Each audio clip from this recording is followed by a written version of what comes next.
Hello po, good morning. Sound check po. Okay na po ba yung sound ko on your end? Sir, kunin po. Okay na po, sir. Yes, sir. Sir, loud and clear, sir. Thank you.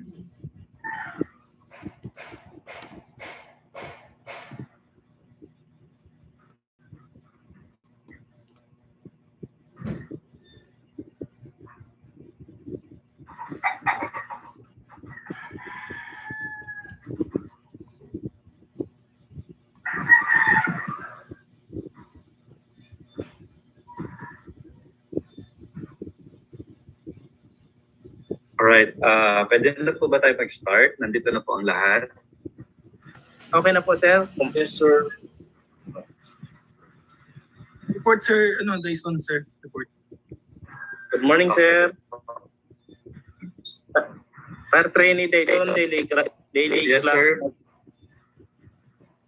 Sir, good morning. If JLC class 2023-23, class Mandawis, 85 present, 1 pass, ready for instruction, sir.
Okay, good morning po ulit. So,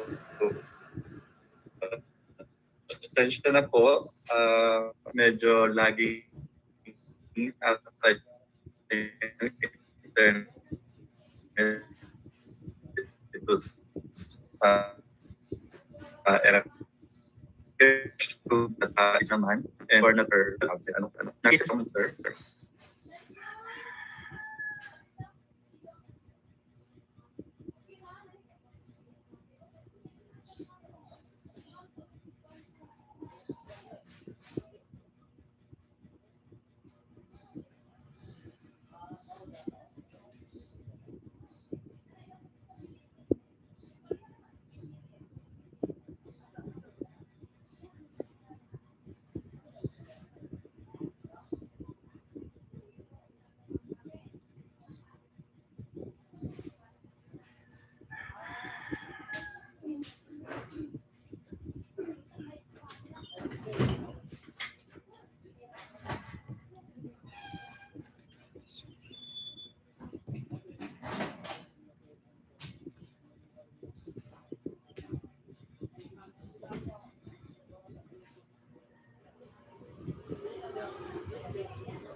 May sapaw? Ay, umiinit ka.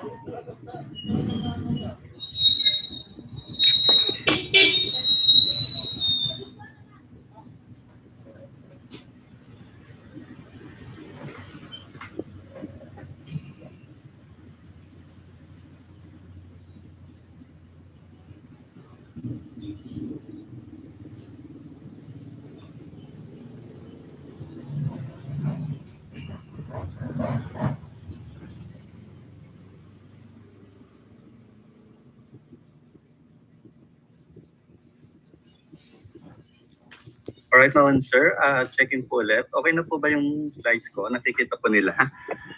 Sir, okay na po, sir. Salamat. May pasensya na may kasabay kasing event dito sa NFDI. So may mga setup yung ibang rooms, no? Kaya I had to transfer. Alright. So let's start. Today, our lecture is on ecology for the FAR Juniors Leadership course. But before we formally proceed, let me first go through some friendly reminders. Ano po? So first thing is getting to know, but we're not going to introduce ourselves one by one kasi nasa 80 plus po tayo dito sa Zoom. Ano? But for everyone's information, I'm Mr. Fabian El Noche. You can call me Ian. I'm currently a training specialist. Recording in progress. National Partnering Institute. So I've been with NFDI since 2017. May nag-basic po ba dito noong 2017? Wala pa naman po. Or later pa po kayo na-badge?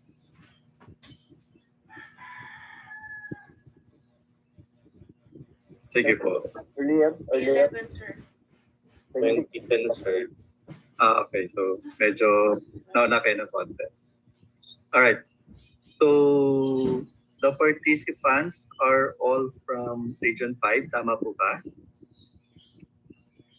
With other regions, sir. And other regions, but the host is Region 5. Okay po, okay po. So, that's all for the getting to know part. Also, please observe the usual online class etiquette. Yung pag-mute if you're not speaking, and then video. If you need to turn on, pag-i-turn on, or kung talagang hindi kaya ng internet, I guess wala naman akong magagawa dyan. You know? And then also yung sharing screen, kasi sometimes unconsciously napipress yung share screen tapos na-share po dito sa class and po. For personal necessity or nature call, just go ahead, okay? No need to send a message po sa chat natin that you need to go to the CR. You can go anytime you want, pero babalikan niyo po kami, ha? Babalik naman po. And then, if you have any questions or inputs, that may be raised anytime, but please be conscious of the airtime. Ano po? So, if you want to share something, wag naman yung sobrang haba or wag naman yung sobrang tagal. Ano? Bigyan din natin yung chance ng iba na magkaroon ng sarili nilang airtime. And probably, most important is let's make this session more of a collaborative. Rather than me teaching you, let's have some sharing and exchange of knowledge. Ano po? While I studied ecology and other sciences, hindi naman po ako ang may monopolyo lang ng kaalaman dito, considering that all of you are all bachelor's degree holder din, and in terms of experience, meron din po tayong maibabahagi. So, more of collaborative, and I'm hoping for your participation. Okay po? May question po tayo about our friendly reminders or something you want to add, ma'am and sir? Okay, here. Kaya po, sir. Yan, Okay. sir. Thank you. All right. So for the outline of presentation, meron lamang pong apat na part yung subject natin. One is the introduction to ecology, basically a review or a recall of what we had discussed during the Fire Basic Recruit course or FBRC. And then next is the about energy and the pollution impact. We'll go over also about biodiversity, some of its types and the importance, and some of the application of ecological concepts and principles. But before we start, let me have this book by Dr. Seuss. Are you familiar with the book na The Lorax? Or anyone na nakabili? Sino pong familiar dito sa The Lorax? Yung movie, sir, tapos yung book, sir. Ay, yung movie. Which movie, sir? Yung 2012 or 1972, sir? Yung 2012, sir, yung ano yung... Yung 2012. Yung nasa Netflix na. Nasa Netflix. Actually, na-discover ko lang siya ng isang araw because my 7-year-old child, hiniram niya yung phone ko, sabi niya manonood daw siya ng Lorax. So, alam mo yung pinilit niya ako na samahan siya na manood. But I find this one very interesting kasi marirelate natin siya sa ating subject matter today. So meron siyang kinalaman about the environment, about the ecology, and environmental protection. Okay? So siguro just a preview para naman meron tayong idea. Trailer lang po ito ha. Trailer lang po, hindi po ito full movie. But if you want to watch the full movie, yung 2012 na version niya is available po sa Netflix. Ano po? So let's watch this. Share sound.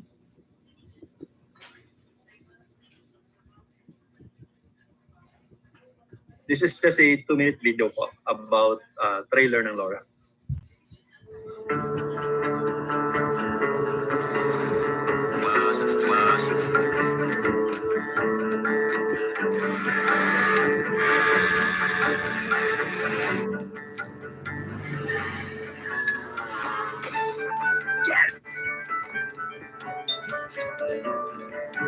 Did your ball land in my backyard again? A model airplane this time. Let's go take a look. Whoa, this is amazing. What are those? Those are trees. They used to grow all around here. What I want more than anything is to see a real living tree. And day. So, Mom, do you happen to know if there's like any place where I could get a real tree? Then I can get by or not. More than you've got. Just follow the day. Follow the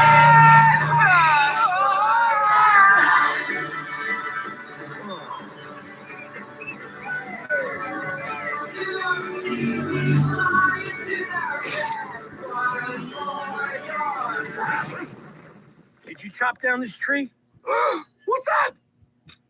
Hey! I think he did it.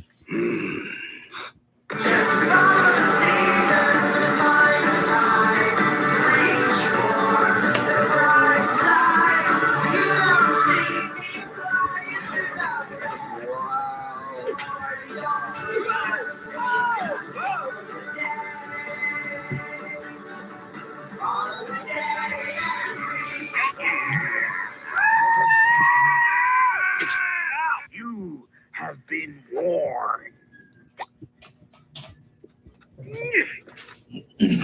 Thanks. Yeah, okay. You have been warned. So who invited the giant furry peanut? I'll go right up your nose. You wouldn't hit a woman. Who? That's a woman?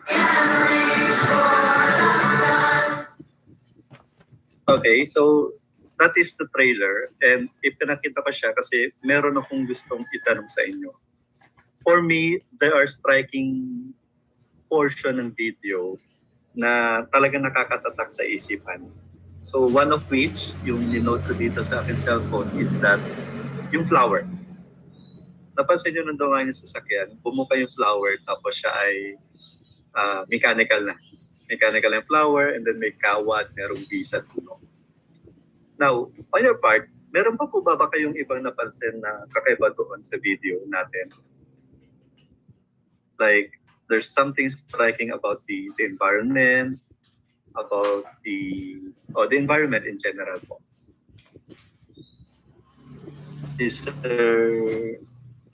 Sir Ted, you're smiling. May napansin ka po, sir? Yes po. Very very striking lang po. Yung parang sa imagination of how to protect the environment. Kaya sa yung story. Risa na yung tindihan ko.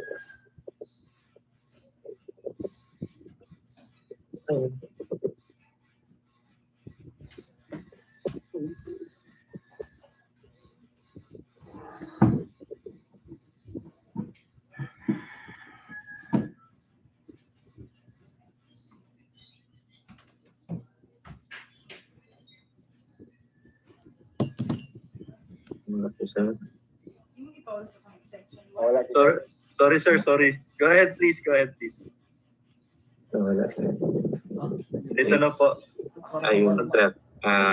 Na ano lang pa doon sa story sa yung adventure niya.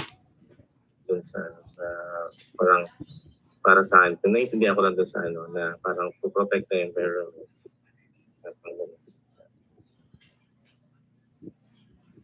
Okay, sir. Sige po. Thank you po. Another striking feature sa akin na nakita ko sa video is napansin yung sinabi niyo na this is amazing.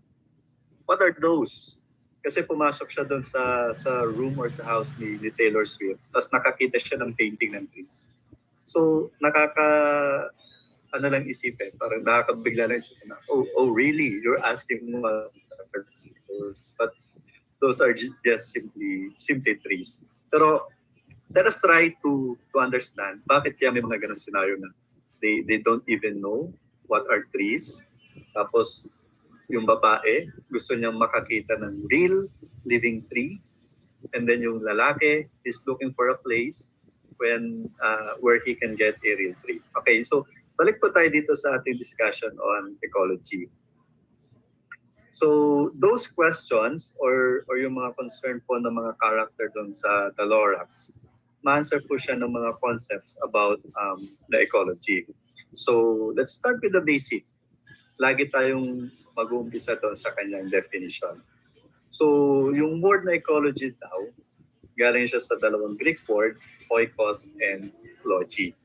Tapos it is designated as the study of organism in their natural homes. Or, in other words, yung 1, 2, 3, 4 bullets, pwede po natin siyang pagsamasamahin and then define ecology as the study of interactions of organisms with one another and the environment. So, when we are talking po ng ecology, ang pinag-aaralan po natin dito ay interactions, relationships, and connections. And that is what makes study of ecology interesting. Tama po ba? Kasi pag ang pinag-uusapan natin ay interaction, relationship, connection, ay para tayo nabubuhayan ng diwa. Tama po? Lalo na kung relationship ng ibang tao ang ating pinag-uusapan. Tama? Tama, di ba? May mga marites at tolits moment tayo sometimes na uy, iwalay na pala si Sharon at si Cathy. Iwalay na pala si Edo Manzano at saka si Maricel Soriano. Okay? So, something like that, yung connection ng isang organism to another organism and their environment. Okay? So, kasama naman po ang human relationships, pero hindi po yung romantic part yung pag-uusapan natin dito. Okay po? So, relevant terms. We have some relevant terms to define with regard to the study of ecology. The first of which is the environment. When we're talking about environment, laging merong una at isang idea na pumapasok sa ating isipan. Okay? So, can we ask, yung makita ko dito, Sir Mateo Melvin, sir, one word na pumapasok sa isip mo kapag nabanggit yung environment.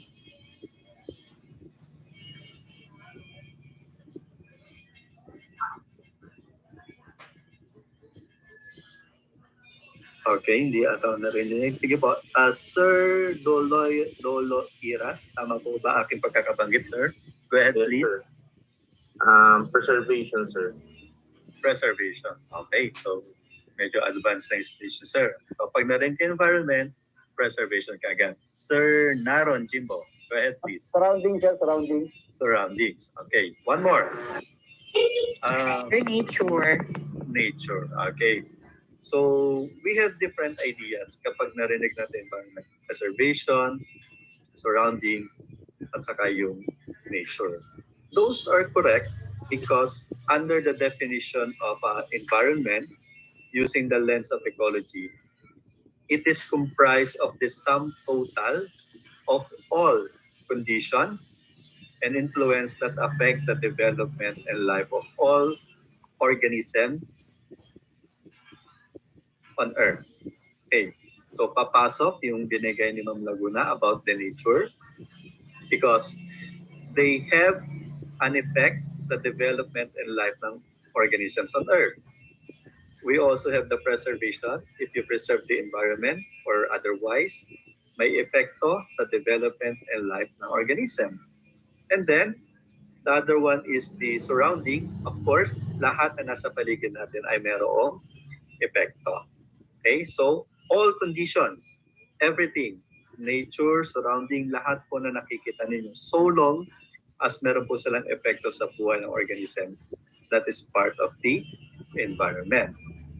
Next is the ecosystem. Yung ecology po kasi is a very, very wide discipline. Kung titingnan natin yung number of references or books with regard to ecology, ang dami niya sa library, di ba? Meron pa po ba nagla-library dito nung college? Kahit yung natutulog lang sa library. I used to do that when I was in college because to be honest, library is one of the most convenient place to sleep. Tahimik po kasi. Okay? So, ito natin sa library, ang daming books na ecology and then each book numbering 200 or 1,000 pages. So, para mapag-aralan natin yung discipline, we are using the functional unit called ecosystem because it consists the two components comprising the ecology, yung biotic and abiotic components. And then, we also have the organism, which refers to an individual constituted to carry on the activities of life. Okay. Next, biotic.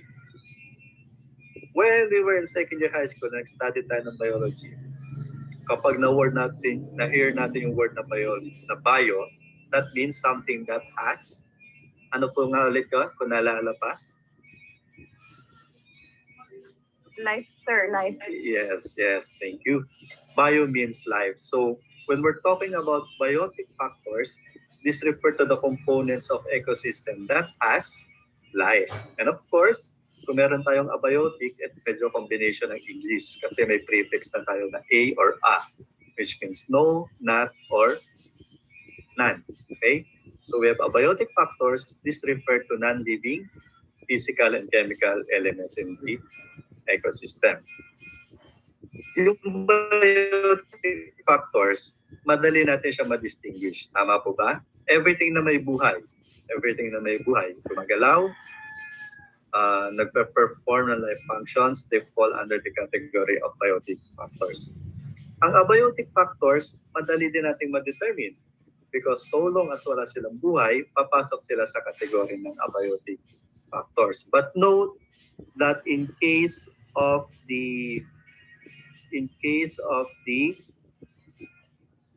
abiotic factors, meron po tayong dalawang klase ng element. We have the physical and then we have the chemical. Ano yung physical? Ito yung mga tangible things na nakikita natin.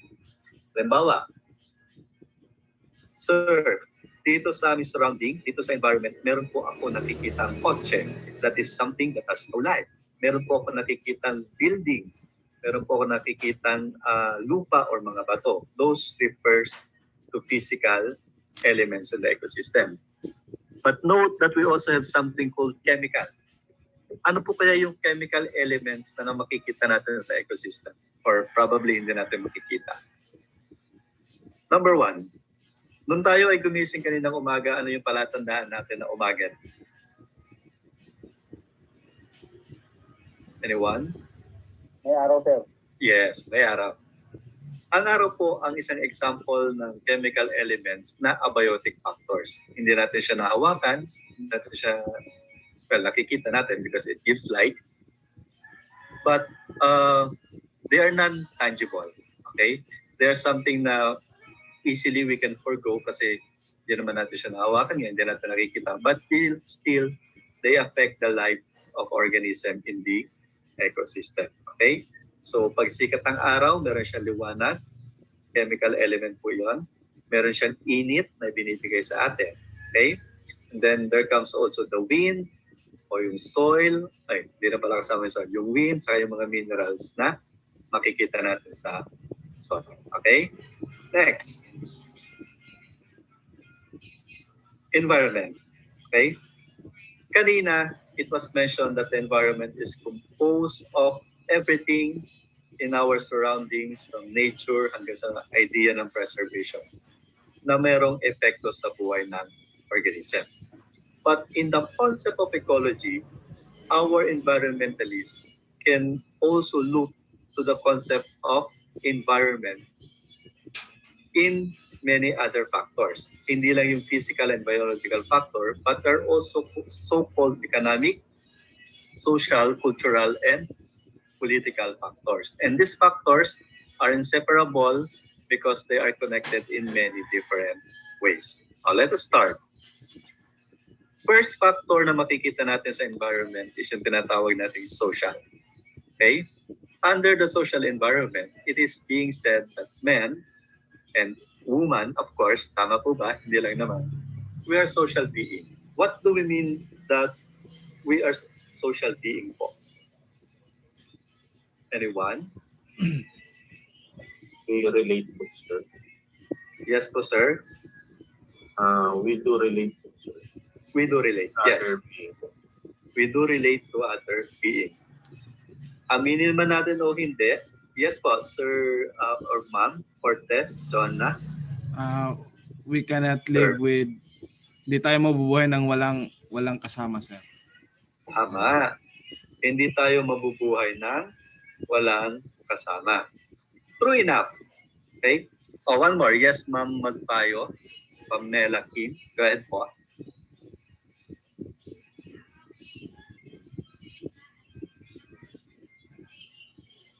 Sir, we do interact with each other.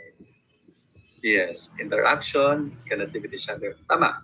Because, imagine natin, kapag tayo ay pumapasok ng ating office, pagdating natin or pagpasok natin sa office, and someone na kasama natin sa trabaho ay naunang pumasok, di ba binabati kagad natin ng good morning ma'am, good morning sir.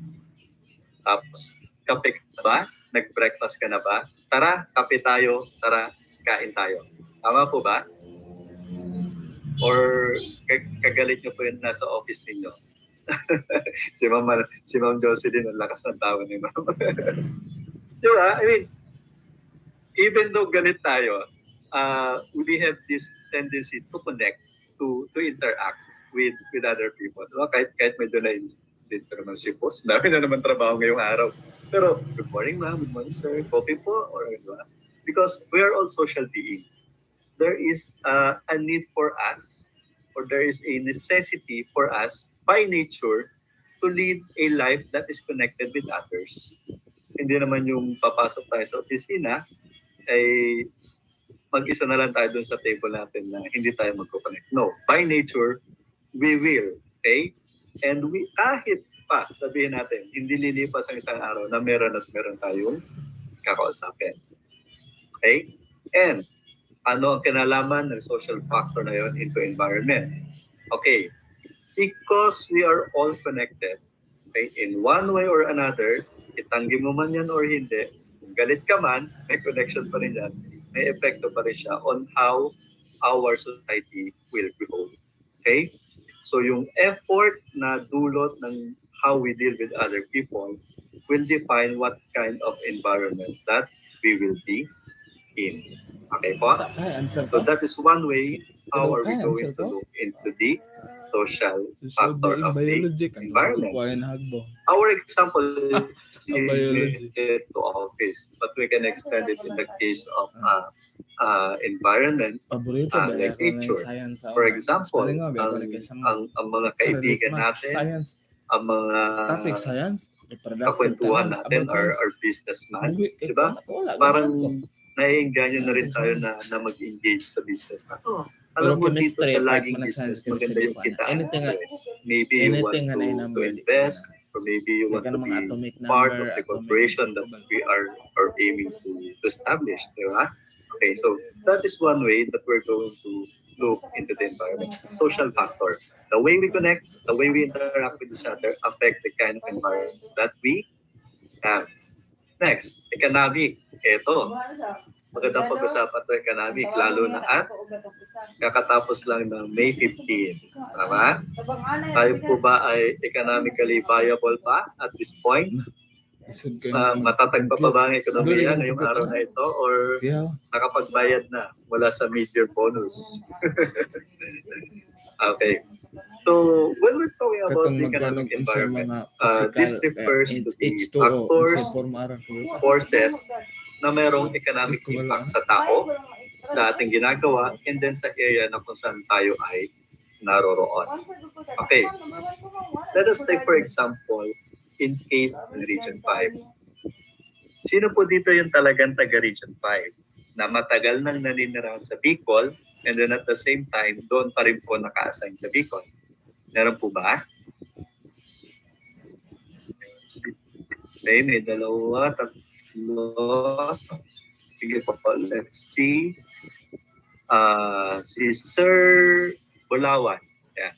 Ma'am, sorry po. Ma'am Mariel Bulawan. Nasa po, ma'am?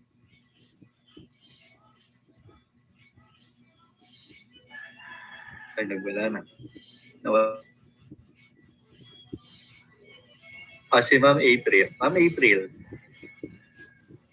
Hello po. Po, sir. Yes, ma'am. Ma'am, you grew up in Bicol and then at the same time, Ma'am, simula nung pagkabata mo ba, napansin mo ba yung mga economic improvements ng, in your area po? Yes, sir. Specifically, sir, sa structure, sir. Dati, sir, yung mga road namin dito, sir, rough road pa, sir. Ngayon, sir, sementado na. Tapos, sir, yung mga improvements din, sir, mas madami na, sir, na mga sa economic, sir, mas madami ng tindahan, mas madami ng mga nagsultot ng mga schools. Madami na din, sir, na improvement kaysa noon, mga, say, sir, mga 10 years ago, mas madami na, sir. Okay, so marami na dagdag. In short na dagdag, no? Yung mga nabanggit ni ma'am are additional roads, establishments, and infrastructure.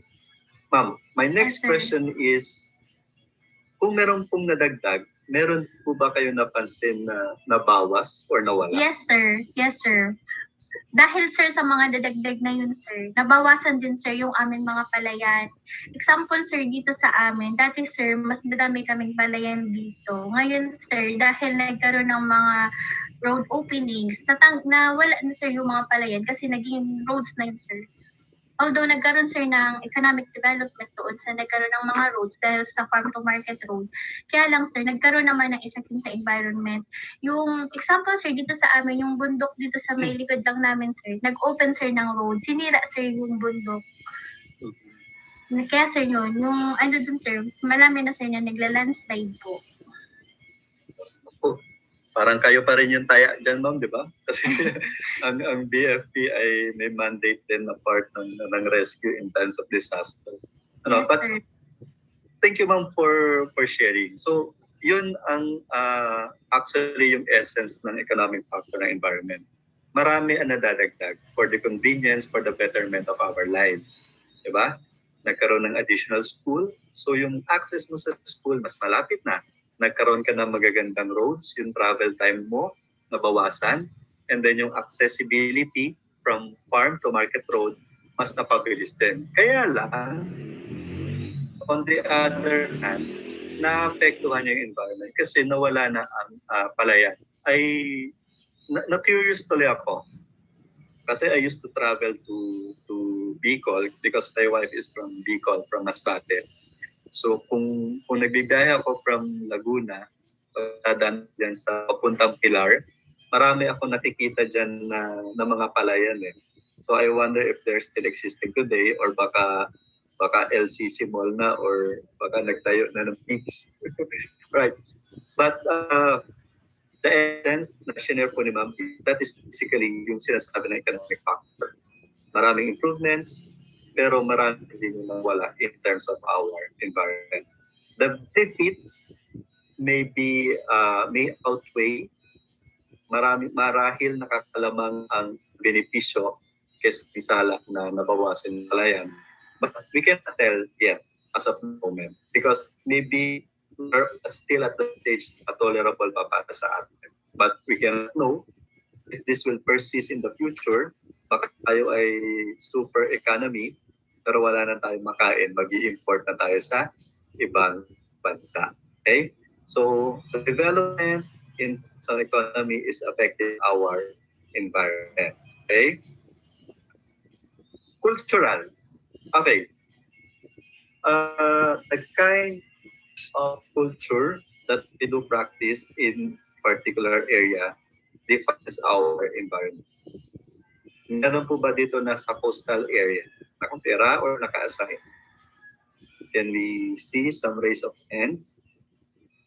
Coastal area. Tama po, may coastal area. Yes, okay. For fire trainee, Corona, Jessie. Go ahead, please. Yes, sir. Meron dito po sa Anda Park Station po sa Bohol. Sa Bohol. Okay, sir. So, is it true na in case ng people living in coastal area, merong certain practices na ma-observe mo doon sa mga nasa area na yon, pero hindi mo ma-observe kung sila ay nakatira sa bukid o kaya ay sa ibang lugar? Tama po ba? Meron, sir, yung yung pag tatrabaho nila, sir, kasi kadalasan, sir, siyempre, di ba, pag nasa tabing dagat, mangingisda. Kadalasan, Yes. sir. Opo. Pag sa bukid, sir, farmer naman, ganyan, sir. Yan yung nakikita ko, sir. So, kaiba. Sa trabaho po, sir, nagkakaiba ng trabaho. And because of that, yung nabanggit ni Sir na, thank you, sir. Because of that, nabanggit ni Sir na yung sa coastal area, common livelihood is yung pangingisda. Napapansin nyo ba na minsan merong mangingisda na generations, like second generation na or third generation kasi yung parents nila or yung grandparents nila ay involved sa same kind of livelihood. Tama? Because that is the culture in that particular area. While it is not absolute, hindi ko naman po sinasabi na absolute, pero the way the environment is being shaped is greatly affected by culture. Diba? Yung iba, siyan umalis to find a different kind of job, to find a different kind of life outside their environment, but eventually sila ay bumabalik because the culture na kanilang kinalakihan, yung culture na kanilang nakasanayan, hinanap-hanap nila or pinapalikan po nila. Okay? And that kind of environment is because is affected by this kind of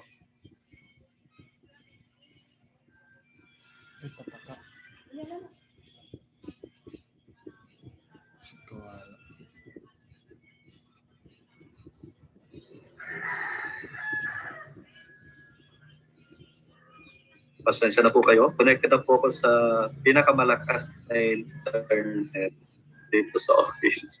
Ito na po yung pinakamalapit na server sa akin pero talagang challenging pa. Okay? So next to cultural environment is yung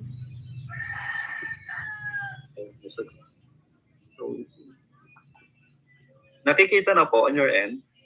Ayan. Yes, sir. Okay, Yes, next to sir. cultural, thank you. Next to cultural environment is the political environment. Ito masaya itong pag-usapan. Political environment. Ito nga yung mga hot topic habang nagkakape or habang umiinom. Ito ang magandang pag-usapan. Yung ating political or yung politics ng Pilipinas, we have three main political institutions. Tama po? And these are, number one, yung legislature natin, yung executive, at saka yung judiciary. So they are political in nature. Pero sinasabi na meron po silang epekto sa environment. Let's take a look closer look. Legislature. Sino po ba ang bumubuo ng legislature natin? Or ng legislative department? Fire trainee Ricardo Mark-Ann. Sino po ang bumubuo ng ating legislative department? Oh, sorry, may nag-raise po. Fire trainee Martinez, Roel. Go ahead, please. Sir, Congress and Senate po, sir. Okay. Ang bumubuo ng ating legislative department ay ang Congress and Senate. Ngayon po, sir, ano po ang primary work ng ating kongresista at mga senador po? Gumagawa po, sir, ng mga batas. Yes, primarily, dapat sila ay gumagawa ng batas. They should not be involved ng pagpapagawa ng daan, pagbibigay ng scholarship, pagbibigay ng mga gym, or pagpapatayo ng mga schools. Because primarily, kaya nga po sila ay nasa legislative department, ang trabaho po nila is to pass laws. Okay? Na makakatulong po sa atin. But we know, in practice, marami pang involvement or engagement sila sa community. But if you're familiar, naalala niyo ba yung issue ng PIDAC or yung pork barrel? There, in that particular case, it was ruled na wala ka dapat overarching ng function. Kung ikaw ay legislative, dapat ikaw ay nasa legislative. Now, kung sila ay nagpapasa ng batas, paanong paraan na apektuhan yung ating environment? I-stretch pa natin, Sir Roel, kung okay lang. So kung nagpapasa sila ng batas, sa paanong paraan kaya na nagpasa sila ng batas, maapektuhan yung environment po natin? Halimbawa, sir, nagpasa sila ng batas na yung mga bundok papatagin kasi gagawa ng kalsada, mga ganon. Tapos yung dagat i-reclaim kasi nagkukulang na yung para daw sa mga gawa ng mga tourist spot. Ganon, sir. Parang ganon, sir. Yes. Totoo yan. Hindi siguro direct yung impact na nararamdaman natin kasi hindi naman talaga si congressman na nagpapatupad ng mga batas na pinagawa nila. We have the local government unit or other agencies na mandated to implement those laws. But just in case, doon sa sinabi ni Sir, nagpasa sila ng law or an ordinance to reclaim a portion of a coastal area, that is greatly affected because number one, yung mga tao na nakatira doon, ba? Probably because of the structure that they want to build there, you have to move the people. And then at the same time, there are living organisms living on that portion of the sea. Okay? Kung siya ay ginagamit dati for livelihood, mawawala po yun. Ma-apektuhan yung environment. And chain effect na po siya from this to this to this. Mahaba na po. But in short, whatever the legislature or legislative department is doing, meron siyang epekto sa political environment. Not only in case ng environmental laws, Kasi diba may mga batas na to protect the environment, may mga batas na to preserve this area, etc. To keep this as a heritage site, ganyan. No. Even yung mga non-environmental laws can affect our environment. Okay? Next is the executive. In case ng executive, sino po ba ang bumubuo sa ating executive? These are the... Anyone, please? The president. Yes, very good. Fire Training Katamora, yes, that's correct. We have the president, the vice president, and then kasama din po dito yung mga local government units. They are called, they are part of the executive department because their function is mainly to execute the laws. Okay? If the law mandates you na protektahan itong isang site na to, then it is your duty to execute the particular laws. But if that is the case, paano tayo maapektuhan ng executive? E di, ayun na nga yung una, by implementation. But note also that in case of the local government unit, by virtue of the local government code, they are given limited or delegated limited authority to pass their own laws. Tama? Kaya in case ng local government units, meron po tayong mga ordinances, meron po tayong mga, I think that's the best term. No? Meron tayong mga ordinances na nakaka-apekto sa ating environment. Like for example, yung temporary ban of fishing during season na kailangan mag-regenerate ng mga isda. Okay? Now, next, the last branch is the judiciary. When we're talking about the judiciary, sino po ang kasama dito? Sa judiciary. Fire Trainee Dolo Irastet. Yes, sir. Yung ano sir, Supreme Court. Okay, we have the Supreme Court. And we know that when we're talking about the Supreme Court, under din niya yung other courts like the Court of Appeals, the Regional Trial Courts, and then we also have the Municipal Trial Courts. Okay?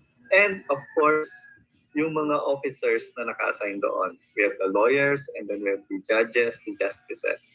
Now, ano naman kanalaman ni judge o ano naman kanalaman ni attorney sa environment? Eh, ando naman yung trabaho nila sa loob ng korte. Paanong paraan niya maapektuhan yung ating environment? Parang ang layo. Sir, oo nga no, layo no? Eh, sa courtroom lang naman sila eh. Mga nagdidiskusyonan nila dyan, yung mga kaso ng mga private individual. So, paano tayo in general ay affected ng judiciary? Any idea? Anyone here na nasa law school at the moment or nag-pursue ng law?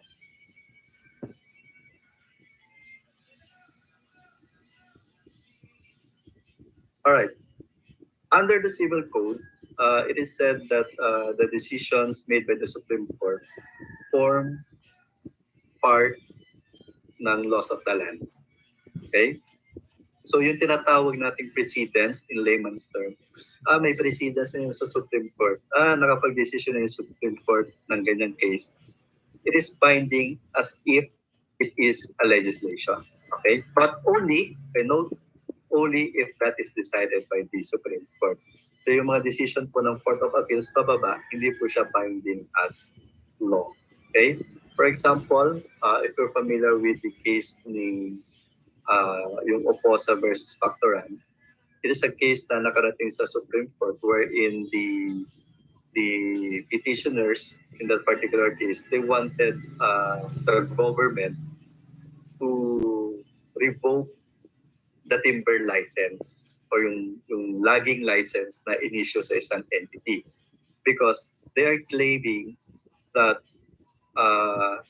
the future generation will suffer if the logging business or yung logging permit na yun ay hindi siya marirevoke. So, in that particular case, kinwestiyon ang standing ng mga petitioner because they are kids, mga bata po sila, only represented by their parents. In-upheld po ng Supreme Court na based on the right to healthful ecology and balanced ecosystem. Even though they are young, they can file a case for the future generation. And we, as people or citizens of this country, we have this intergenerational responsibility to preserve our nature for the coming generations. So it is binding. Because of that particular ruling of the Supreme Court, nakaatay na sa balikat nating mga magulang or bilang mga empleyado ng gobyerno ang responsibility na pangalagaan yung kalikasan para sa susunod na generasyon. Okay?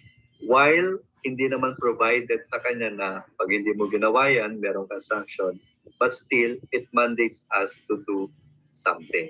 Okay? So sa ganong paraan po, nakaka-apekto yung legislative, yung executive, at saka yung judiciary. Okay? Meron po bang question doon sa ating different factors sa environment? May question po? Wala?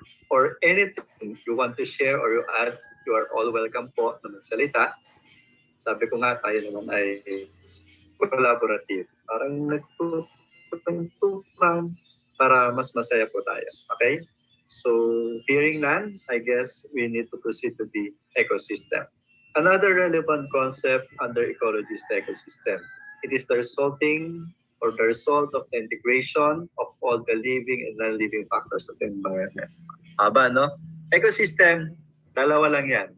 It is living plus non-living equals ecosystem. Okay?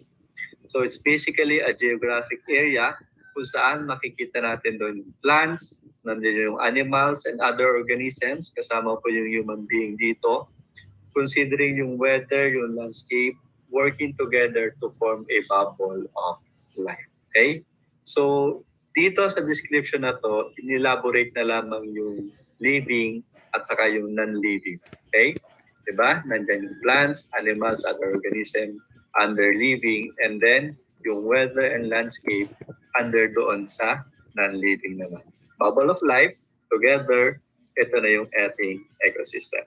Next. With regard to ecosystem, marami po tayong klase niyan. Depende sa location, we can have something like the forest ecosystem, the desert ecosystem, freshwater, marine, estuarine, cropland ecosystem. But we'll not go over through one by one. Mahalaga lang is that we know that there is no single kind of ecosystem. Okay, that's on the part of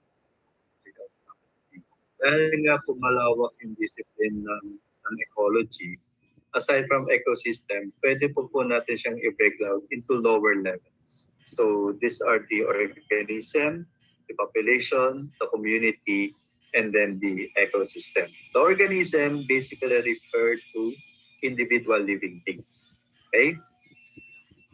Lahat ng may buhay, lahat ng merong kakayahan na mag-perform ng life function, they can be classified as organism. For example, dito sa picture natin sa right, ang isang puno na ito ay organism. It is a living thing. Second, it has the capability to carry on life activities. Now, on a larger scale, let's say for example, yung isang puno natin, meron siyang kasamahan na kanyang kauri or same species. So nadagdagan na siya from 1, naging 2 or more. Together, kapag po yung organism natin ay magkakasama na, tapos sila ay same yung species, they are living in the same area, and there's interaction between them, the level that we have now is called the population. Okay? Note that in the population, dapat po ay same species. Okay? After the population, our next level na pag-aaralan natin is community. The community, pinubuo naman po siya ng population, but this time, iba't iba na po yung species. Okay? Maaaring may population ka dyan ng puno, may population ka ng hayop, may population ka ng tao, may population ka ng iba't ibang. Note that in community, lahat lamang po na pinag-aaralan dito or nakasama dito ay yung merong may buhay. Okay? And then, yung community, is part of the ecosystem because ecosystem is living plus non-living. Dadagdagan lamang po natin siya ng non-living para makabuo tayo ng ecosystem. So this is important that we do remember the 4 levels of ecological study. Kaya if you have an acronym, yung OPCE or OPSE, sounds like OPSEN, mas madali po para ma-recall po natin siya. Okay? In some other books, there can be as high or there can be 5 or 6 levels of ecological study. But for the purpose of our discussion, these 4 levels are already enough. Okay po? May question po tayo dito. Alright. So we'll proceed to part 2, yung tinatawag nating energy and pollution impact. But siguro commercial muna. I have the tendency to speak fast or dire-diretso. Sometimes peprenohan niyo ako ha. Kasi minsan hindi ko na napapansin yung sarili ko. Lalo na kapag ganitong online. So kasi yung feeling mo na parang mag-isa ka rin kahit na nakikita kang tao sa video. So don't worry. You can always, sir wait lang, masyado kang mabilis or hindi namin maintindihan. Please feel free to do so. Okay po? Hindi po ako magagalit. Kaya lang po sa akin. At hindi rin po ako magagalit. Mabait po akong tao. Ano po? I remember kasi sa isang evaluation na nakalagay sa akin na ako daw ay laging galit. Which is natawa lang po ako kasi college pa po ako, nakukuha ko na yung reputation na lagi daw akong galit. Sabi ko, hindi naman siguro. Seryoso lang talaga ako. Because I believe mas okay na makita kang seryoso, mag-isa, kaysa tumatawa mag-isa. Ano po? Okay. So much of the commercial, let's proceed to the second part. The second part is about energy and pollution impact. In an ecosystem, we have a vast potential of energy stored therein. Malaki ang potential na makikita natin sa ating kapaligiran. Lahat ng kinakain ng tao nanggagaling sa ating environment. Tama po ba? Whether you are vegetarian or fish lang yung kinakain mo or karne lang yung kinakain mo, lahat po sila ay nanggagaling sa environment. And they are being transmitted from the environment papunta sa human beings doon po sa pamamagitan ng food chain. The food chain refers to the transfer of matter and energy in the form of food from organism to organism. So tayong tao, kumakain tayo para mabuhay. Tama po ba? Meron po ba ditong hindi kumakain sa loob ng isang araw? Hindi, di ba? Babawiin natin yan. Di ba pag nakamiss tayo ng breakfast, sabi natin diet tayo, hindi tayo mag-breakfast. Pero binabawi naman natin minsan sa lunch or dinner. Okay? So, tayo ay kumakain, but where do we get the food or where do we get the energy? So, in the concept of ecology, it says that everything comes from the producer. And the producer are the plants. So, kung ako ay vegetarian, kung ako ay isang plant, by the process of photosynthesis, nagpo-produce ako ng food. But the food that I produce, hindi ko naman lahat siya nako-consume. And that is why some of which are being stored either sa fruit, sa kanilang stems, sa kanilang leaves, which is made available for the consumption of other organisms. So kung siya ay nakastore sa kanyang dahon, pwede siyang kainin ng mga ibang insekto para sila ay magkaroon ng energy para makapag-perform naman tayo ng life activities. Okay, and then the fruits can be consumed by other organisms, including the human being.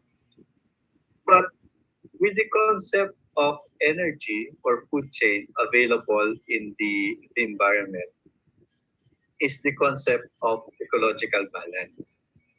Nakakapag-consume tayo ng food, nagkakaroon ng transfer ng food from one organism to another because we have this thing called ecological balance.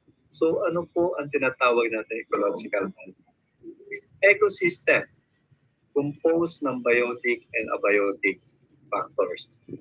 In an ecosystem, these two factors, they are interacting constantly with one another. Okay? And their interaction result to a mutual balance called the ecological balance. So, what do we mean by the interaction? For example, sinasabi natin na ang plant ang ultimate source ng food. Whether we are vegetarian or not, merong role si plant para doon sa production ng food na kinukonsume ng tao. Okay. The plant produce food through the process of photosynthesis. And for the plant to perform the process of photosynthesis, meron siyang kinakailangan raw materials. Tama po ba? Anong kailangan ng plants? Kailangan niya dyan ng sunlight. Kailangan niya ng water. Kailangan niya ng nutrients. Kailangan niya ng minerals.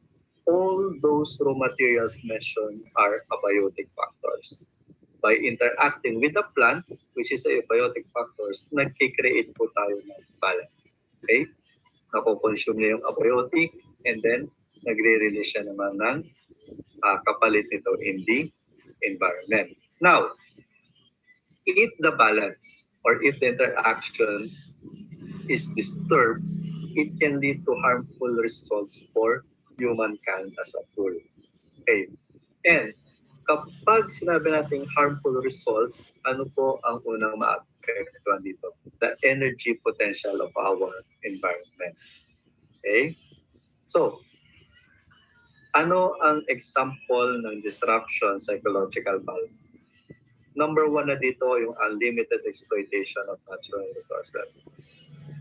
The natural resources that we have in the Philippines is very abundant. And to be honest, in terms ng ranking, I think more than 2/3 ng mga species ay sa buong mundo sa buong mundo ay matatagpuan mo sa Pilipinas.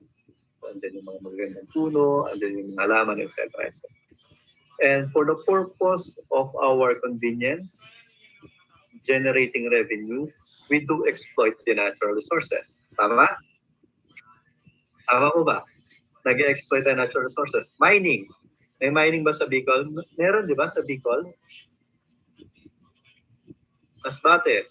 Yung wife is from Masbate. So I'm aware that mining is one of the major revenue generating activity in Masbate. Meron pa taga Masbate dito?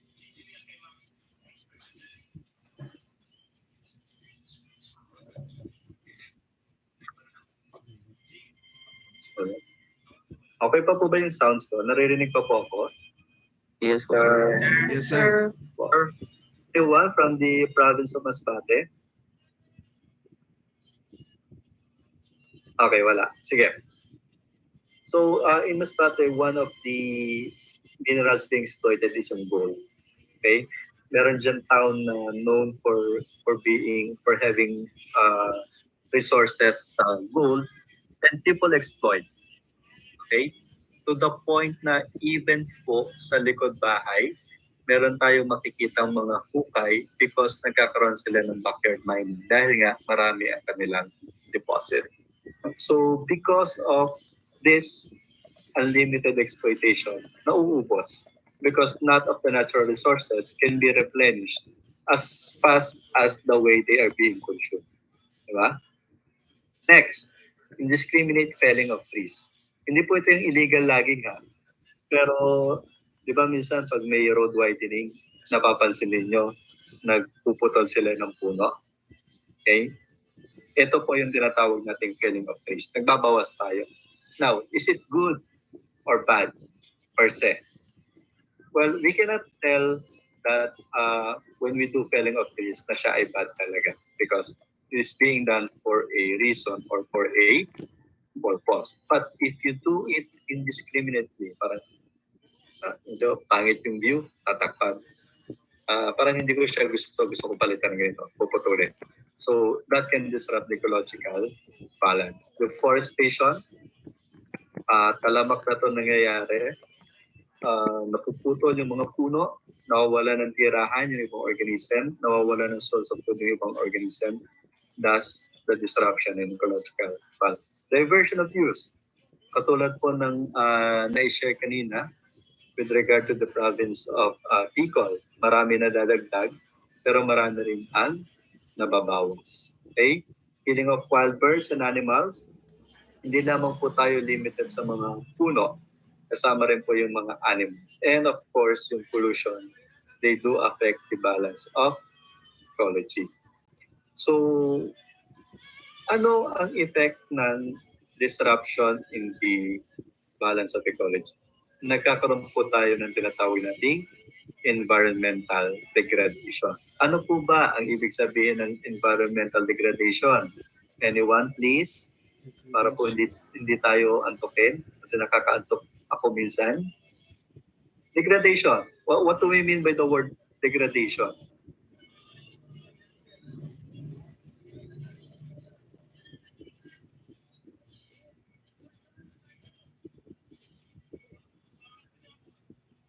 Ano ang bumababa kapag nagkakaroon tayo ng degrade? Or nagkakaroon ng degradation po? Value, sir, value. Okay po.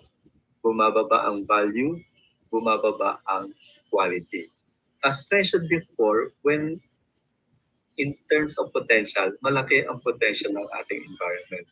But because of the disruption in the ecological balance, nagkakaroon tayo ng reduction or pagbaba ng value or ng quality ng environment. And the latter half of the 20th century, yung environmental degradation po is now called as ecological crisis. This is not something na problema lang in a small scale. It is already a big scale to the point na crisis na ang pinag-uusapan po natin dito. And the environmental degradation is causing the breakdown of natural system. Okay? Di ba napapansin ninyo, bakit pa sa panahon ngayon napakainit na?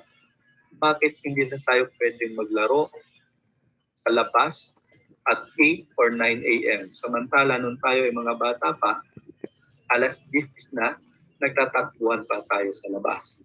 It is because bumaba na yung quality ng environment na meron tayo.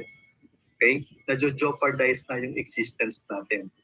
We are corrupting the experience na sana is mararanasan din ng iba because of the degradation or crisis in the ecology. And note that when we're talking about this degradation and imbalance, affected din po yung ating survival.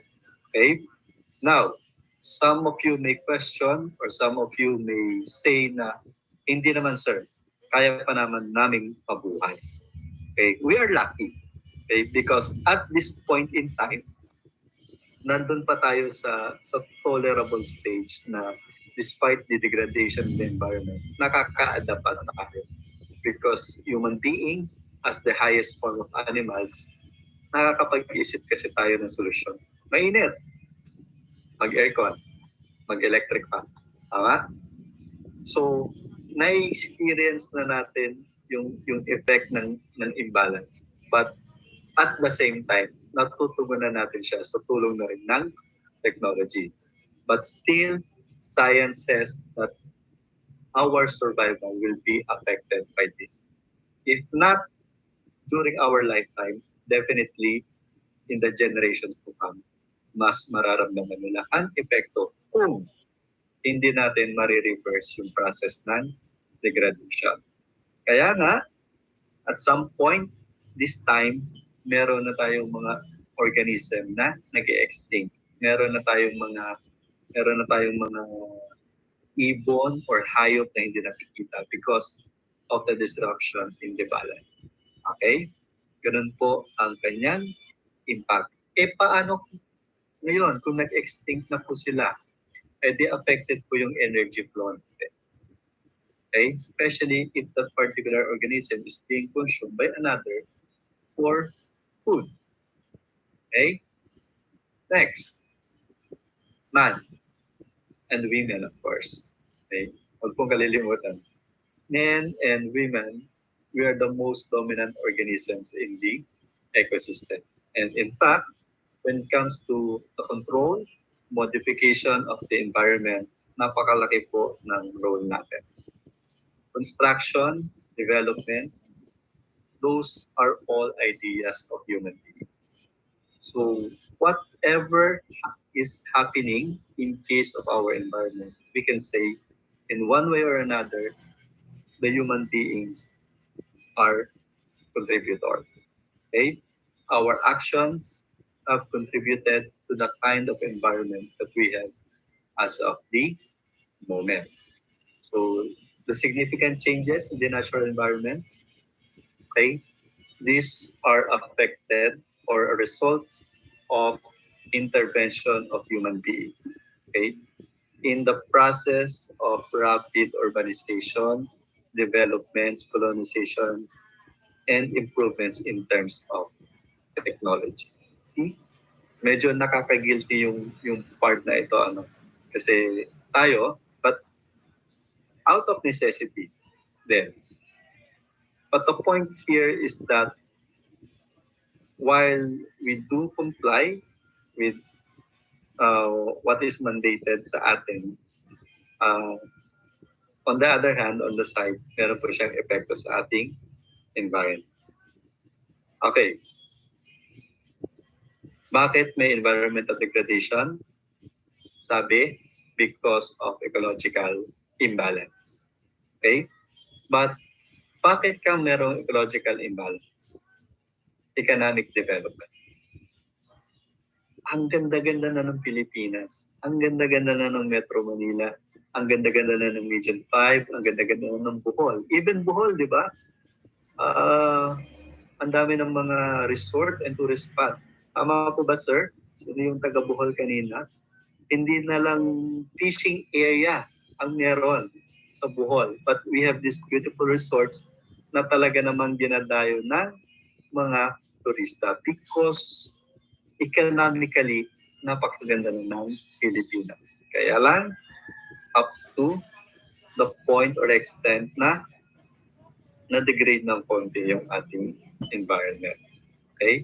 Of course, tourism, kaakibat yan yung generation ng waste, generation ng mga plastic na hindi naman na-dispose ng maayos. Okay? Kung kaya the concern about degradation of the environment is now a major global concern for the human survival. Hindi na po ito concern ng mga tao sa Pilipinas, hindi na po ito concern ng mga taga-Bohol, or hindi na ito concern ng mga taga-Bicol, but everyone, if you want to survive, then caring for the environment must be our concern. Now, bakit? Bakit kailangan mo siyang maging concern? Convenient buhay ko. Stable ang trabaho ko sa gobyerno. Kumikita ako ng maganda. Natutugunan ko yung pangangailangan ng aking pamilya. Okay, note that the World Commission on Environment and Development, it said that in the future, we are to face ever-increasing environmental decay, poverty, hardship, and an ever more polluted world. See, this is the kind of future na nakikita nila. While we do imagine a future that is convenient, magandang kinabukasan para sa ating pamilya, magandang kinabukasan para sa mga susunod na henerasyon. On the other hand, ito po ang nakikita naman ng World Commission on Environment and Development.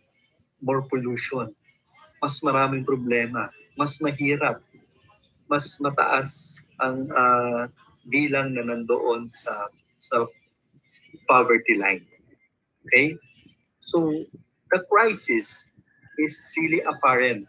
Nandito na, nakikita na natin that the task na para siya ay ma-preserve natin is not anymore a local concern, but a multinational global concern. To the point na ang pangangalaga sa environment ginagawa ng requisite sa economics development. Anong example po nito? ODA, yung mga official development assistance, yung mga pagpapautang ng mga first world countries sa mga third world countries.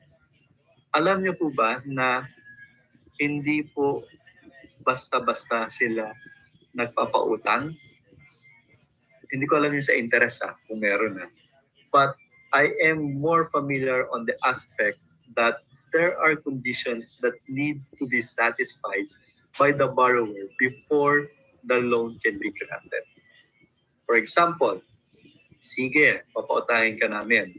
But the funds that you will get shall be used for the, let's say, restoration of your environment. The funds will be used for the caring of your environment, or portion of which shall be used para sa paglilinis ng coastal areas. Something.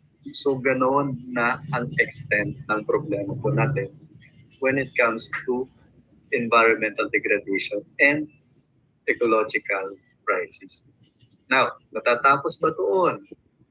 Natatapos ba doon na okay na, marami tayong problema, pero major concern po naman to globally, so dapat hindi tayo mabahala. No. Why? Because third bullet, modernization, is steadily transforming nature into products. While there are people working to care for the environment, nandito naman sa kabilang banda or sa kabilang side, slowly, o hindi natin napapansin, yung modernization, ginagawa na nitong produkto yung ating nature. Di ba? I-try nyo lang. Sino dito ang nagsha-shop or Lazada? Siguro naman may sasagot na sa akin ngayon, no? Anyone? Nag-order sa Shopee and Lazada? Si Sir Naron, tingnan natin. Si Sir Naron and si Penny Cruz. Michael. Sir, masarap pag-browse sa Lazada, sa Shopee. Tama po ba? Basta may pera, sir, na pang-check out. Masarap pag-browse kasi ang dami natin nakikita mga produkto na hindi natin sukat akalain minsan na, uy, may ganito pala. Nag-exist pala yung ganitong product sa Shopee. And that is because ang dami-dami ng mga produkto na nagmula sa nature ang naiisip i-manufacture ng mga inche. Ay, joke lang po. ng mga tao. Okay? Dami na. Minsan, kung iisipin natin, sa totoo lang, pwede namang wala. Pwede namang hindi natin i-check out. Pwede namang hindi natin orderin.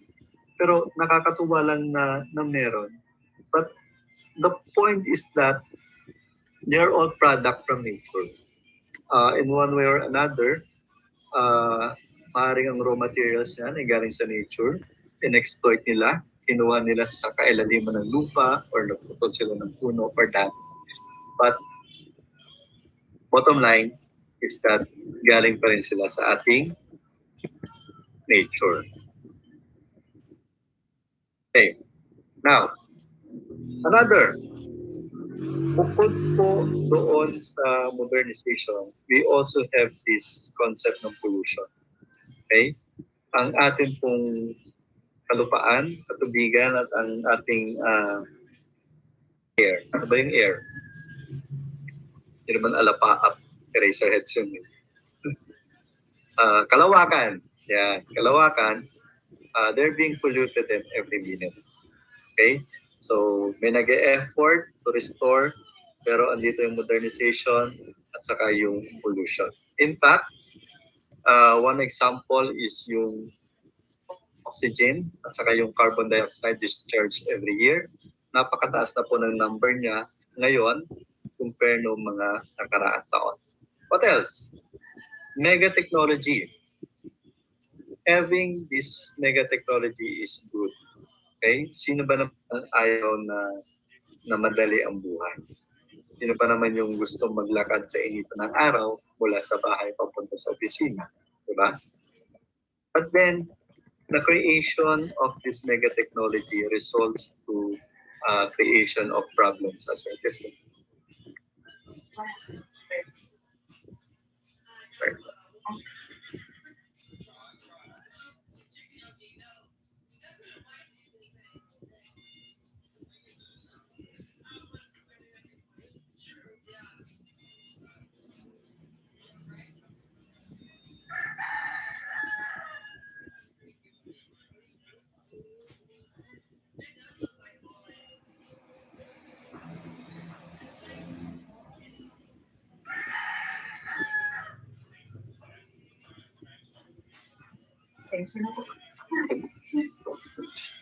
So, mega technology, the more modern the technology, the more convenient our life.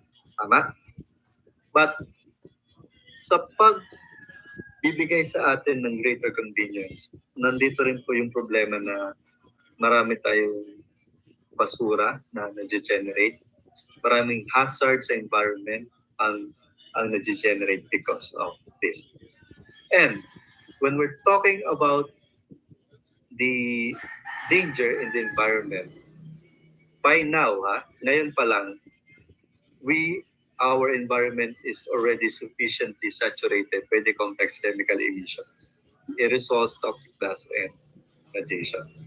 Kabit-kabit natin So, sa environmental degradation, tapos meron namang nagtatrabaho, pero andito yung organization, andito yung pollution, andito yung technology, and in terms ng kanilang effect po sa environment, sufficiently saturated na. Marami na. Enough na siguro para mag-cause ng inconvenience sa atin. However, note that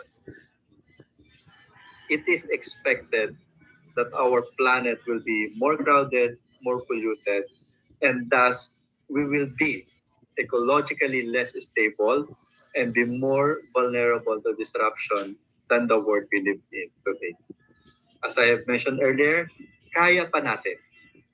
We have the answers to the problem na kinakaharap natin. But then, as I have said, in the future time, we cannot tell yet.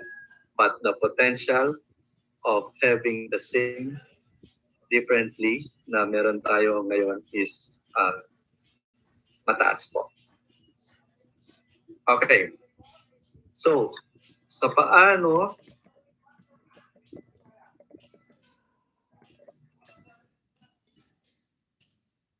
deforestation, another activity that disrupts the balance. Okay? Pag sinabi kong disrupt the balance, dapat yung idea natin diretso.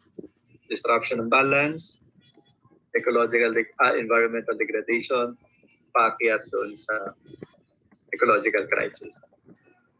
So the deforestation is one of the activities that can lead to the imbalance in the ecosystem.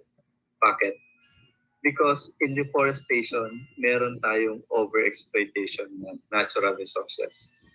Hindi lamang po puno ang tinatanggal sa deforestation because by this activity, loss of biodiversity are also observed.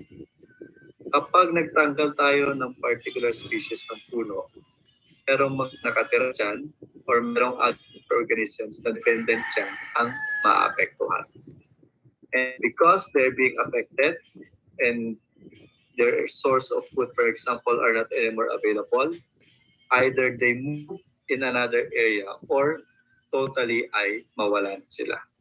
Parang human beings din po yan. Kapag hindi na kumakain yung tao, nandiyan yung possibility na mawala. Okay. What else? Adverse effects of natural phenomenon. Ramdam na natin ito. Ano nga po bang month talaga ang rainy season sa Philippines? Sige nga, itry nga po natin. 3 fire trainees. Magtawag tayo. Tingnan natin kung para-para. Sir Martinez, anong buwan po ang tag-ulan sa Pilipinas? June to August, sir. June to August. Okay. Are there anyone na merong ibang answer kung ano ba talagang buwan ang tag-ulan sa Pilipinas?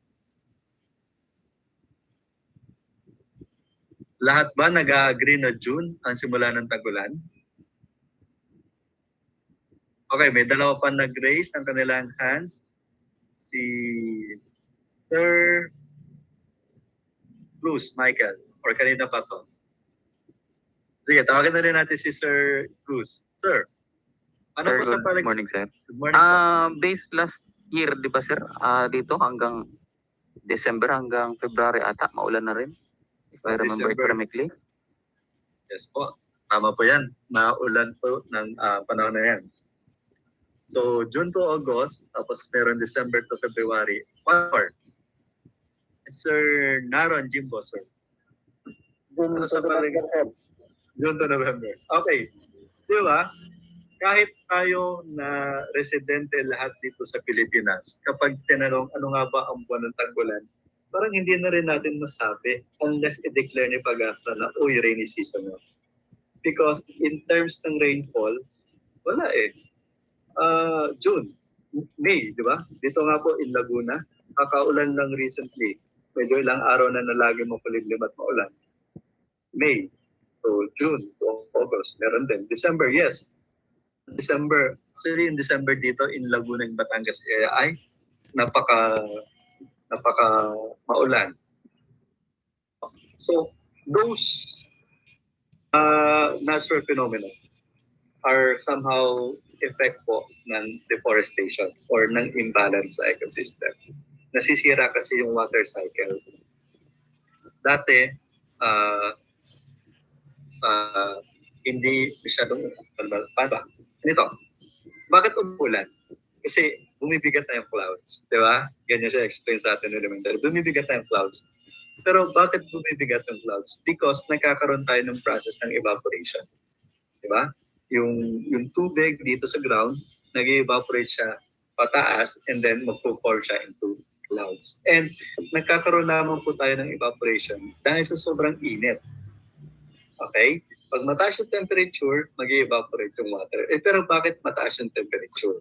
Ito na ngayon. Isa yun siya sa epekto ng deforestation. So in the long run, nawala yung mga puno, uminit, tumaas yung rate ng evaporation, tumaas yung form ng condensation. Kaya yung ulan, hindi na natin talaga masabi kung kailan officially ang season.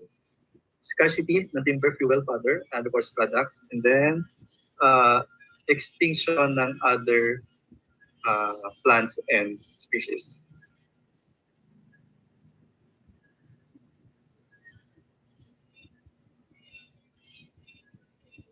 Okay, naulit. Okay.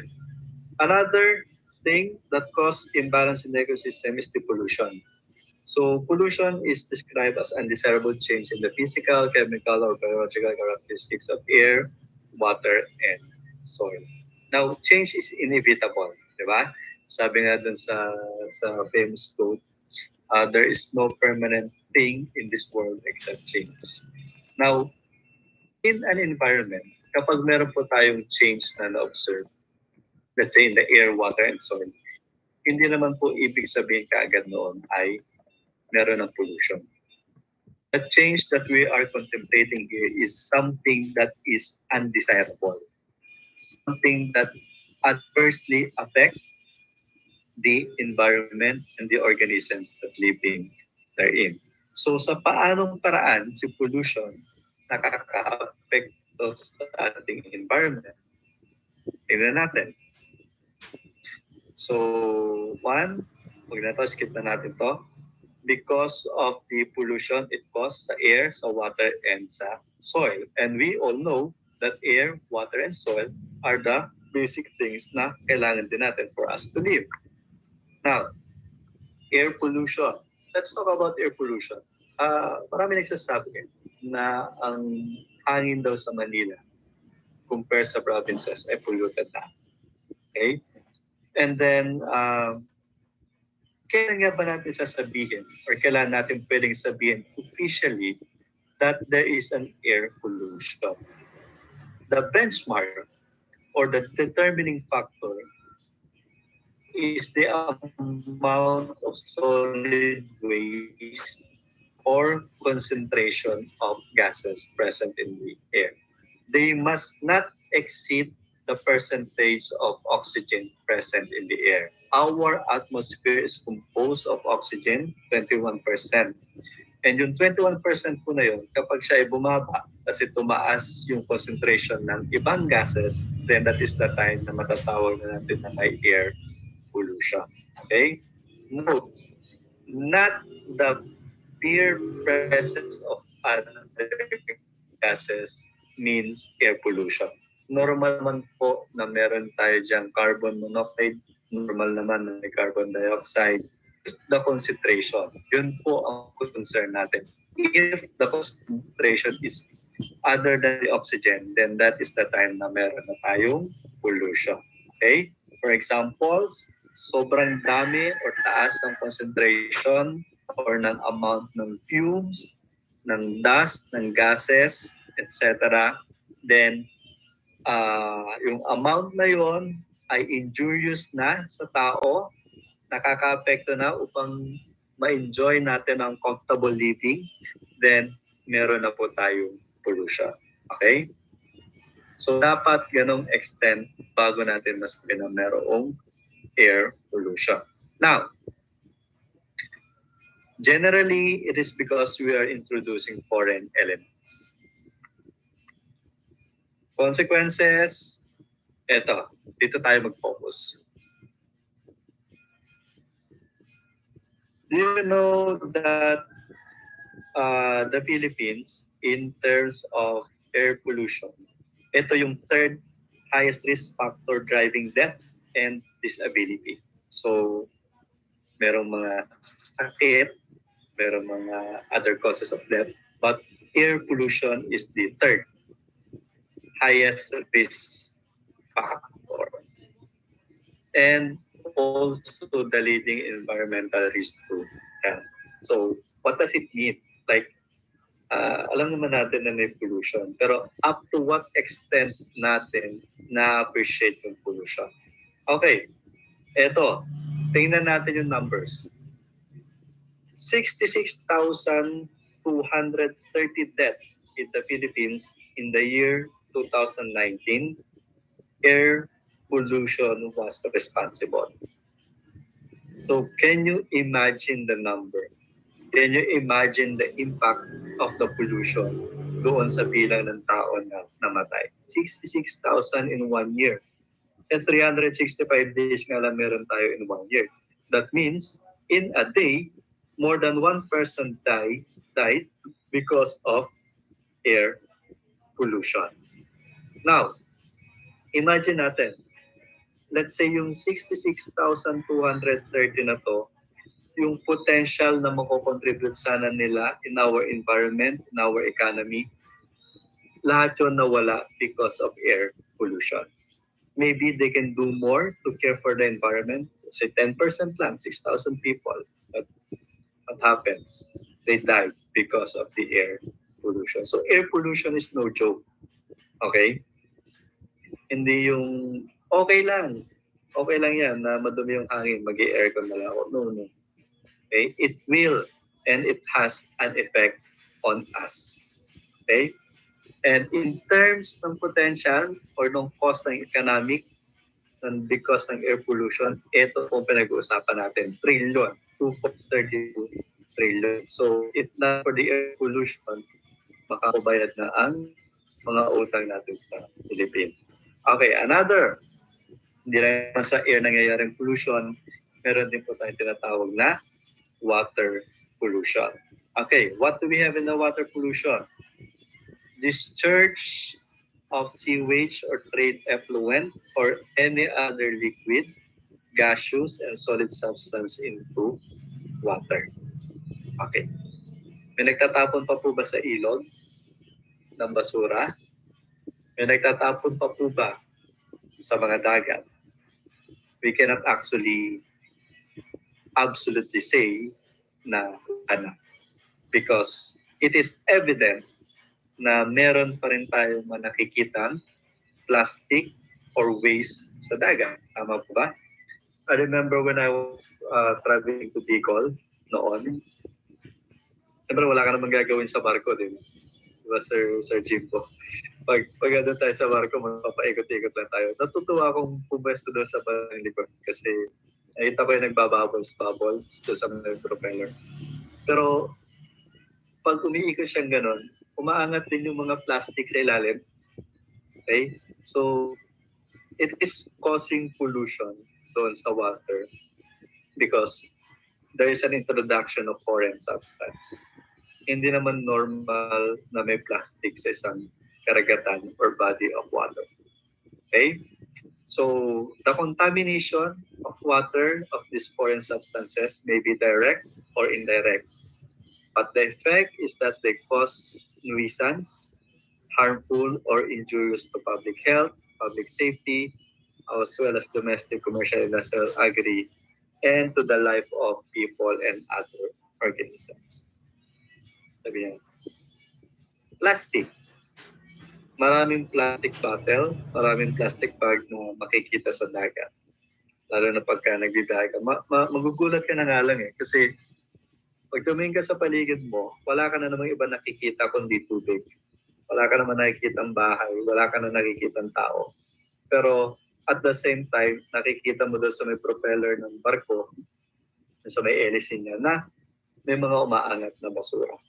Okay? So, nadala lamang siya doon. But their presence in that particular area, they're causing something that is not good. Okay? Eventually, ito pong mga plastics na to ay nagdi-degrade. And when they do degrade, pwede siyang makonsume ng mga aquatic organisms. And in that particular aquatic organism, pwede siyang mag-cause ng mga undesirable changes. And sometimes, okay, huwag namang mandidiri po or huwag namang nagdadalawang isip. Sometimes, ito po mga aquatic organisms na to, ang eventually ay kinukonsume naman natin mga tao. So imagine yung impact. Simpleng plastic lang, simpleng balatang candy. Tinapon sa tubig, sa dagat. Yung pala bumabalik din sa ating mga tao because we consume products of these water bodies. Now, ano pa? Madumi yung tubig. So what? Andiyan na naman si Aqua Health. Andiyan naman si mga aqua and water services provider. Purified, distilled, mineral, ano pa? Natural. Okay? But do you know that in terms of number of people suffering because they do not have the capacity to enjoy yung mga produkto ng mga commercialized water, 3 million people. Okay? Imagine, 3 million people. Kung ito pera, milyonaryo na tayo. Okay? And their lives are at risk because unsafe po yung mga water sources. And bakit unsafe? Polluted. Maraming foreign substances na hindi naman dapat nandoon but present. Okay? What else? In terms ng biodiversity, as I mentioned earlier, two-thirds po ng animal and plant species sa buong mundo ay nasa Pilipinas. Okay? However, due to water pollution, nagiging threatened biodiversity hotspot tayo. Okay? Sir, anong connect?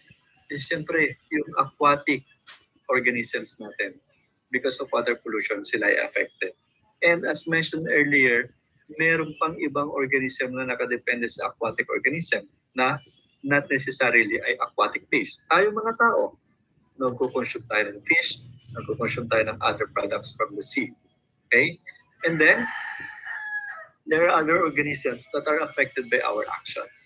So, kabit-kabit na ang kanilang possible impact na nag-umpisa lang sa simpleng konsepto ng pollution.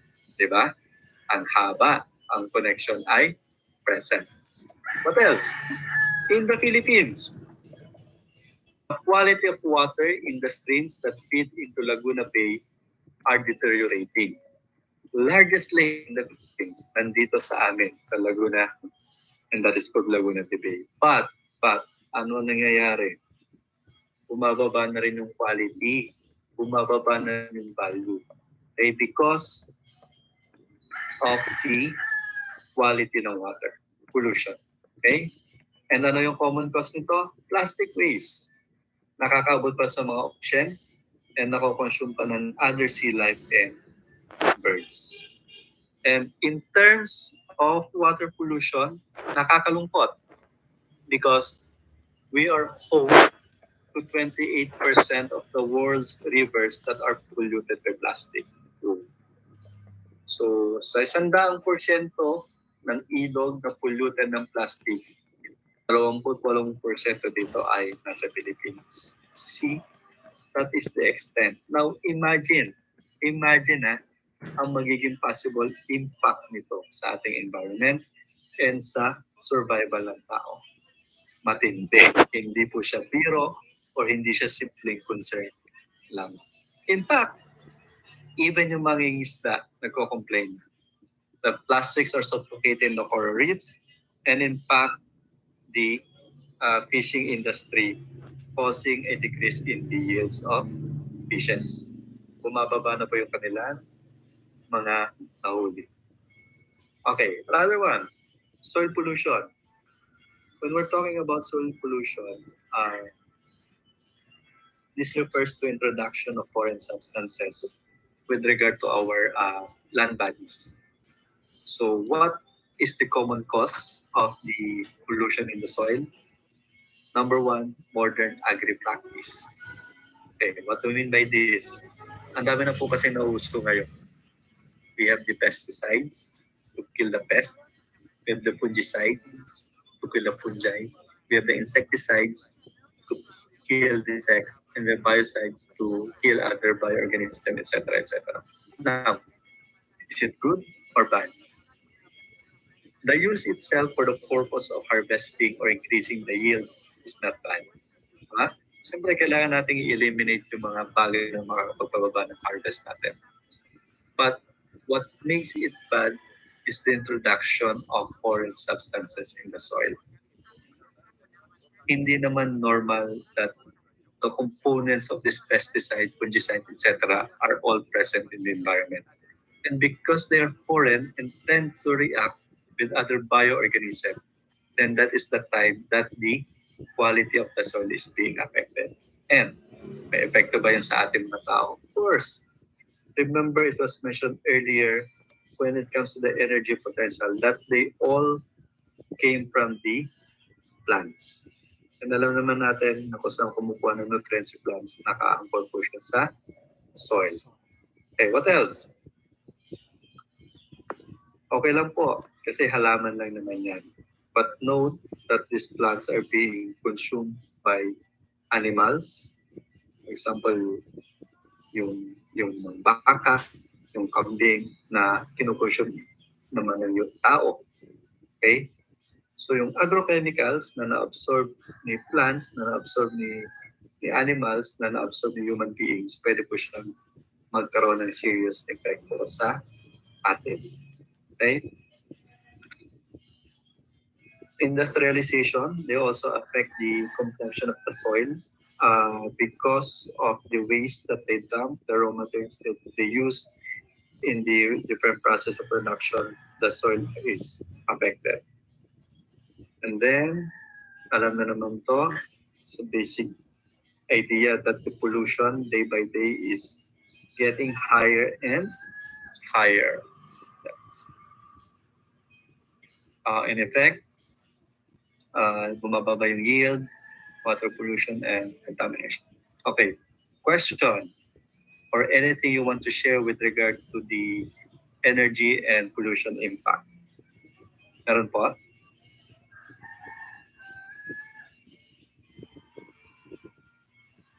Okay, Nan.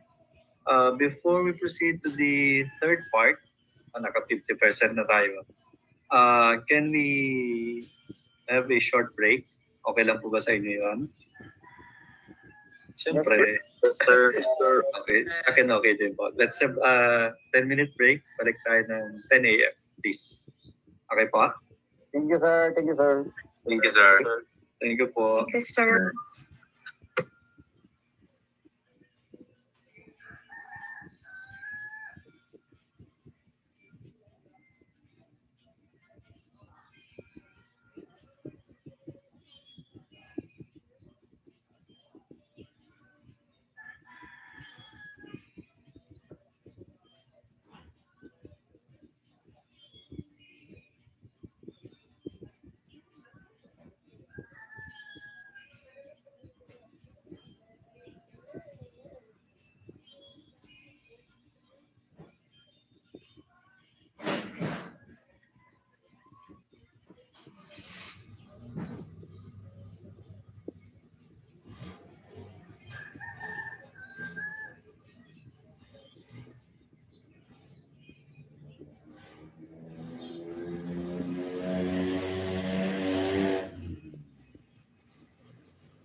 Ano siya mamisan?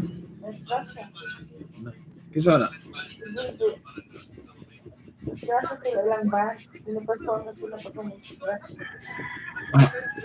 Nagpuan siya. Mas yang lawas, sinaperform siya ako, hindi na sila sa.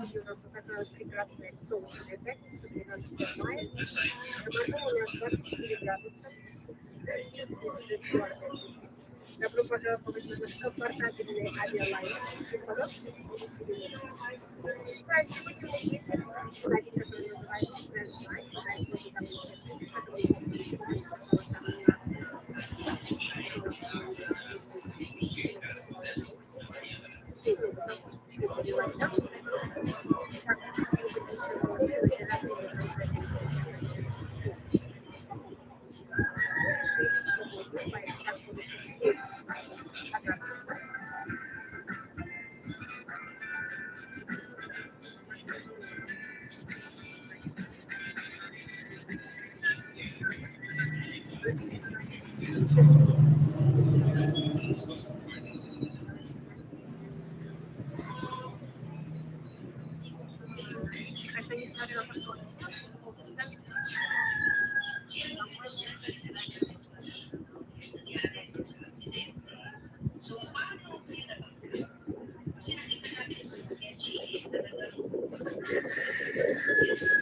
Ikaw po yung driver. Wala makasabot ko ano ba na daghan na jud kaayo na nakuha ni mo isa po ng 100,000 ka na sunod na adlaw yun na patas. Hindi kasi nag-shoot. Hindi kasi nag-shoot. Ya, lo, ate, pinag-ilokos. Taas ka na. Ilocos to. Ilocos, Ilocos Norte. Because nagbaler. Layo ko na eh. Gani. May disgrasya sila. Kadamaan sila. Kapoy na kung tayo doon. Pero kanta niya po siya. Check sila sa doktor. Hindi ko man mo ma-feel dahil Dahil karon ano mo na? Together din na siya after. So, may tapos. Maway sa siya. Paano attack ang heartburn, liver na palpitation, mga pain. Isi kaya pero mataan ka na siya. Ito na yung kamay siya. Matay ang mga buhay. Uy,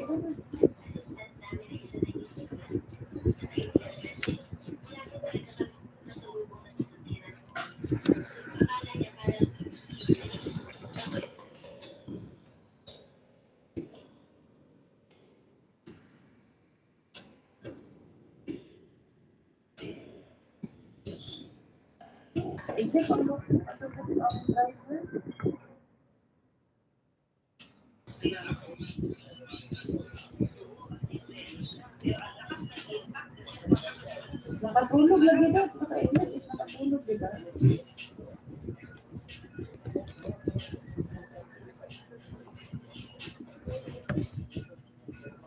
May nagiging lang. Kailangan pag lagi daw sa throat. Hara sa helicopter. Duwang sa iyang driver. Tipid man.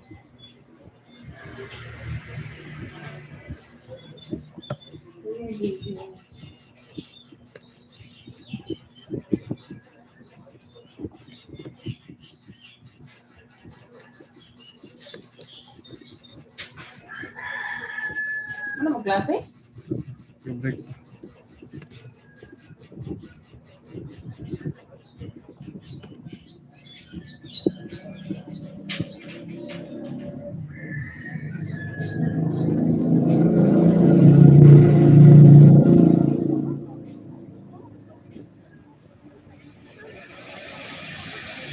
Okay, it's now 10.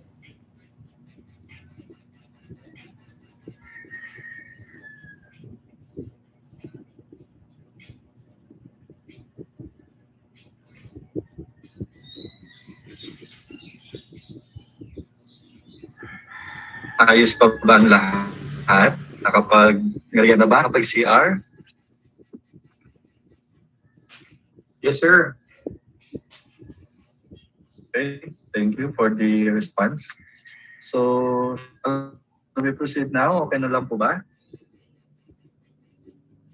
Yes, sir. Sir. Yes, sir. Okay. So, we're already, thank you. We're already on the third part, which is biodiversity. Then, sunod yung application ng ecological concepts, and then we're done. Okay. So, let's talk about biodiversity. Biodiversity,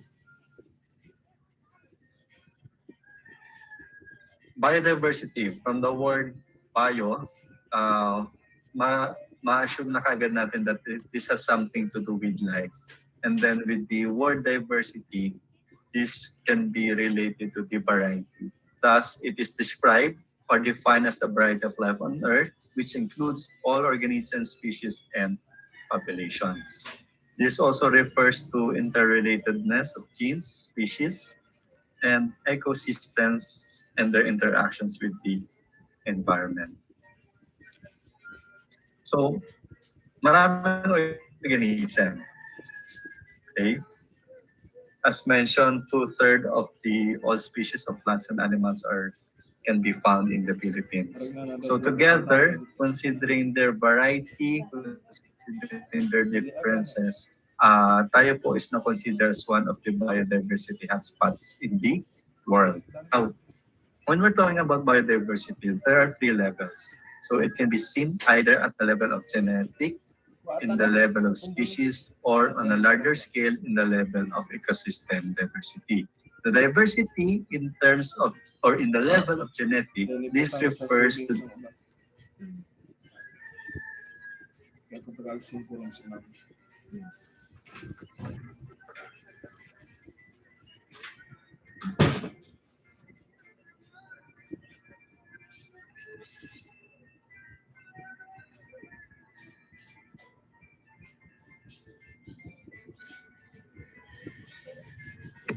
this refers to the variety of genetic composition contained in the living species. So it is explained in science that every individual is composed or has its own genetic composition that makes out to be out.